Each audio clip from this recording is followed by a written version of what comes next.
तूने कभी सोचा था कि संजू के पास इतना दिमाग होगा कि वो ये सब सोच पाएगा? मुझे ये तो पता था कि इंटेलिजेंट है बेबे, लेकिन इस हद तक इन्वेस्टिगेट करेगा वो भी इस पार्वती के लिए, ये नहीं सोचा था।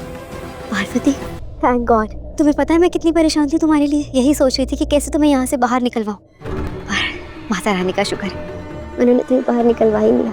Don't touch me. क्या हुआ पार्वती, सब ठीक है? कुछ नहीं, मुझे बस आपकी मम्मी से की बहुत टेंशन हो रही है। कौन है जिसने उन्हें जान से मारने की कोशिश की, इतनी नाराजगी? इंस्पेक्टर सर, आप असली मुजरिम को ढूंढिए और उसे अरेस्ट कीजिए। यानी मुझे ऐसा क्यों लग रहा है कि ये जो कोई भी है उनका कोई अपना ही है। आप चिंता मत कीजिए, असली मुजरिम जो भी है ज्यादा देर तक अब बाहर रहेगा नहीं, वो बहुत जल्द हम सबके सामने आएगा। मुझे फिर से आपके घर चलना पड़ेगा और सब कुछ फिर से इन्वेस्टिगेट करना पड़ेगा।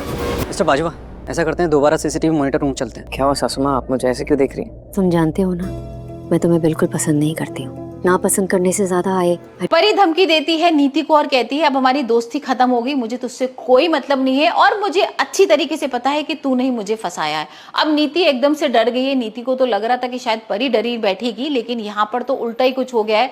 धमकी वगैरह भी दे रही है परी साथ में कि तुझे क्या लग रहा है कि मैं हार गई हूँ? मैं ऐसे हारने वाली नहीं हूँ, मैं तुझे जीत के दिखाऊंगी और देख अब मैं तुझे कैसे हराती हूँ। अब कहीं ना कहीं भाई उसको डर तो लग ही रहा है नीति को। एक तो ये डर लग रहा है कि गुरविंदर का साथ सामने आ गया तो सब कुछ भांडा फूट जाएगा उसका।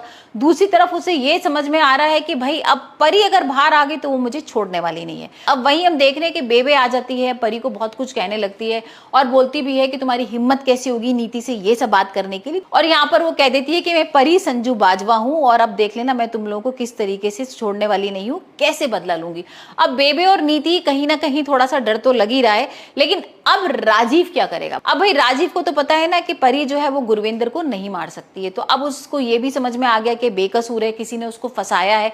कहीं ना कहीं वो बातें भी सुन लेगा बहुत सारे लोगों की, जिसमें उसको ये पता लगने वाला है कि भाई गुरविंदर को कोई मारना चाहता है और कोई तो है घर का ऐसा आदमी जो उसको पैसे वगैरह दे के भाई मरवाना चाहता है। तो अब ये तो आगे पता लगेगा कौन है। हाल फिलहाल तो यहाँ पर वो इंस्पेक्टर के पास आ गया है, गुस्सा कर रहा है, चीख रहा है, चिल्ला रहा है कि भाई आप इन्वेस्टिगेशन अच्छी तरीके से नहीं कर रहे हैं और मुझे पता है कि परी बेकसूर है, परी ने कुछ भी नहीं किया है। और यहाँ पर अब अंबिका बहुत खुश हो रही है। एक्चुअली अंबिका को बहुत डर लगने लगा था और उनको लग रहा था कि अब केस उनके हाथ से चला गया है।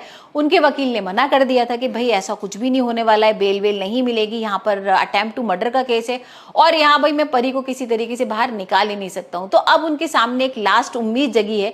उनको लग रहा है कि चलो राजीव के पास कुछ तो ऐसा प्रूफ है जिससे वो इतना ज्यादा बोल रहा है कि भाई परी बेकसूर है। और अब देखते हैं वो ऐसा क्या सबूत है जो वो लेकर आएगा और यहाँ पर इंस्पेक्टर के सामने रखेगा और फिर देखेंगे कि भाई इंस्पेक्टर किस तरीके से परी को देगा बेल और यहाँ पर परी हो जाएगी जेल से बाहर।